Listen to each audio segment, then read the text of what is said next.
Good evening mga idol, kain tayo ng takoyaki. Ang sarap ng takoyaki mga idol. Pero may tinira pa tayo ng 3 piraso para may kakainin pa sila bukas.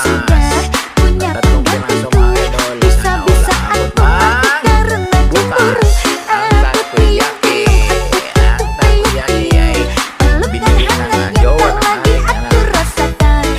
Ayun, tawa-tawa yung ating anak. Thank you for watching and thank you sponsor.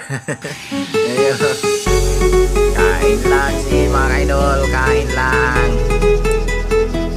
Sarap ng takoyaki mga idol, pag minsan lang, pero wag yung araw-arawin kay maalat. Ba't yung maalat mo? Bye-bye, love you all. Thank you for watching guys. Don't forget to like and subscribe, comment and share. Ayun, mabos. Love you all. Ingat tayo palagi. Kahit sa sulok ng mundo magpunta.